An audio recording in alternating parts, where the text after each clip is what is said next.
Right, so what happens if I am inside posts, and right here inside post, I'm gonna get just a list of posts. Let's pretend that we want that. Let's build it, why not?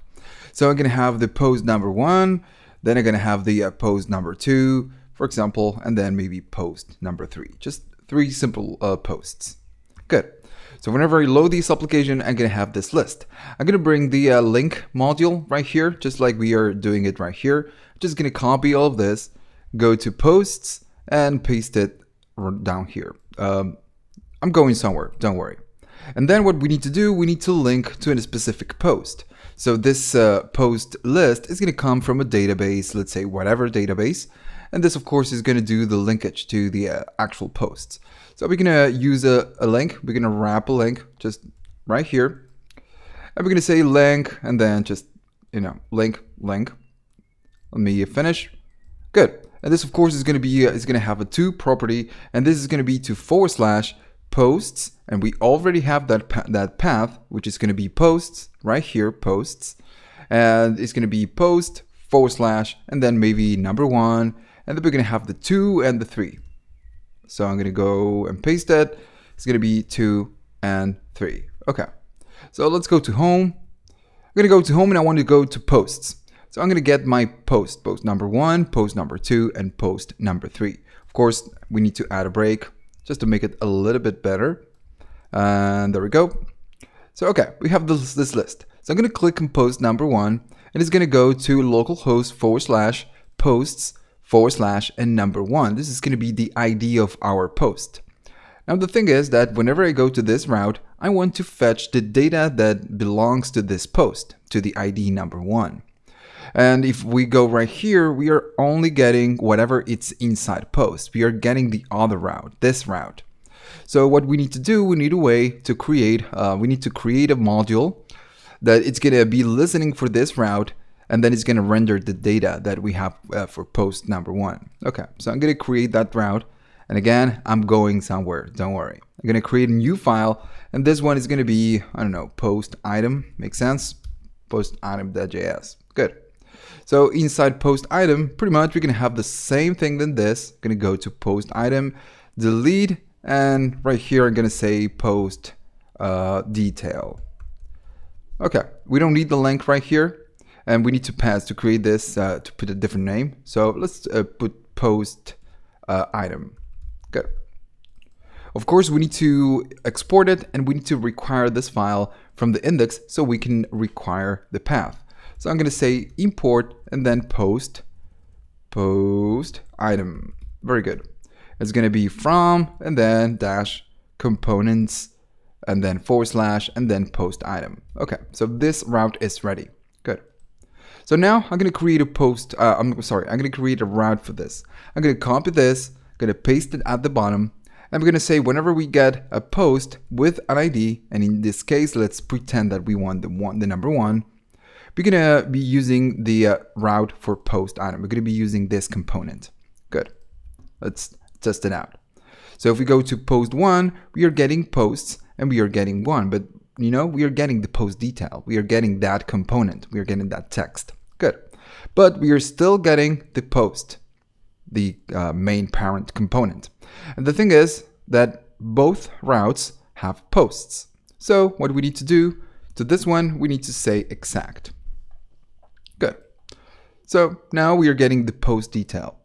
Now the thing is that right now this ID, it's hard-coded, and in real life this ID is going to be dynamic. You could be receiving a request for post number 1, post number 2, post 56, or whatever. And notice that right here I'm doing 56, but this is not working because we have the number 1 hard coded. So we need a way to make this field dynamic, and this are called params. We need to use a feature from React to use params. Now to pass dynamic data to listen for dynamic data right here, what we're going to use is the colon. We're going to say colon and then whatever we want to listen. In this case, we are passing an ID, so I'm going to say ID. Now if I do ID, I have 56 right here, but I'm still getting the post detail. If you go to post detail, we just have a text, but it's loading this. So, it's working. Whenever you use colon, you're saying that you want to use that dynamic value right here. And this could be whatever you want. Let's say that first we want the ID and then, for example, the user name, something like that. Of course, nothing is going to happen because we need a username. I'm going to say the username of this guy is going to be Francis, and it's going to load that data. It's going to load that component because we have a match right here. So now the thing is that, okay, we are passing dynamic data. How can we catch it inside here? How can we get that data? Because whenever you get a request for this, you're going to enter this component, this view, and you need to grab the 56, the Francis, and then you need to go to the database, do whatever you need to do, and render that post. Well, remember that we talked about the browse router and everything else, that whenever we use React router, it's going to pass all the options inside props. Well, same idea. I'm going to go right here and say props. And of course, if I do console log and then props, let me bring the console, make this a little bit bigger. Oh, no, that's fine. So I'm going to be I'm console log the props, and inside match right here, just like before, we have all the data for this. And right here you have params. You have the ID and the username.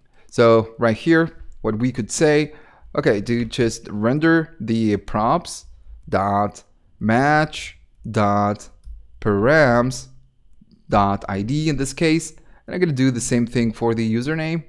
Let me put it right here. I'm gonna say dash and then params and then username. Good.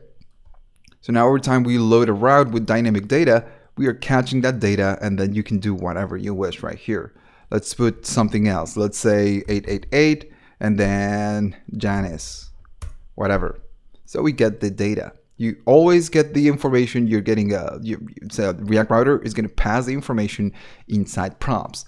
So, props are really, really important for us to pass information between components. So you're going to be using this the whole time. We're going to be using this the whole time. Good. So let's go to a different topic right now. Okay, so now I'm going to show you some additional features of React Router. Now, instead of using browser router, just like we are using right here, we could use an alternative way to manipulate the URL we get on top. For example, instead of bringing the browser router, I'm going to say hash router, just like that, hash router. So this one is going to make the URL a little bit different. And notice that we are getting an error message. Browser router, it's not defined. And the thing is that if we use this one, we cannot use browser router right here. We need to replace this for hash router. Good. And if we reload the page, we are getting it. And notice that at the end of the URL, the domain, the main domain, so we are getting a hashtag and then /. So whenever we use this, the URL is going to be built just like this. If I go to posts, after the hashtag, then you get the URL. If I go to profile, we get profile, hashtag, and then profile. So this is the way it works with this. So, again, it depends on what you're building and what you want to do. If you want to use the normal URL or then hashtag / the URL. This was very common with the first versions of Angular. I use this a lot. So, okay, we have another one that is going to be called memory router. And by the keyword memory, you can guess what this is going to do. So whenever we use memory router, instead of getting a URL, we are not going to get anything. Everything is going to be stored in memories. It's not going to change the URL, or it's not going to show you what you're getting. If I go to home, we get home. If I go to posts, we are getting the posts, view posts, but nothing is going to happen to the URL. And again, just like I told before, this depends on what you're building. In my opinion, the browser router, it's the best, because everyone it's familiar with this with the URL, and most people, whenever they use change something or do something, they look at the URL, and having the URL with the directories and everything else, it's really, really useful. So most of the times you're going to be using browser router, but it's good to know that we have different choices right here. Okay, so moving on, instead of just using regular links for the header right here, we have a different option. React Router is going to give us something that is going to be called navlink. If we want to use a navigation bar just like this, we can bring something that is going to be called navlink. So navlink is going to create a navigation for you. It's going to give you the link, the option to use links with navlink, but you have some additional options. I'm going to change all of this to navlink, and then same thing right here. Okay, and of course, if I reload the page, nothing happens. Everything stays the same. But for example, with navlink, you get some additional options. Let me just break it down. So instead of, well, besides the two, you have one option that is going to be active style. So you can choose which color this link is going to show whenever it's active. In this case, I'm going to say color. Oh, sorry, I made a mistake. Inside the double curly braces, I'm going to say color, and I'm going to say red. And of course, notice that this is just CSS. So if I go to home, getting nothing. If I go to posts, notice that the posts, it's highlighted. So it's changing the color. Let me inspect this. We get the color red. And if we go right here, we have style and color red. So this is just the styling for this. But you know, it's a nice option that we can use. Now, since we can use the styles, we can use classes. Instead of active style, I'm going to say active.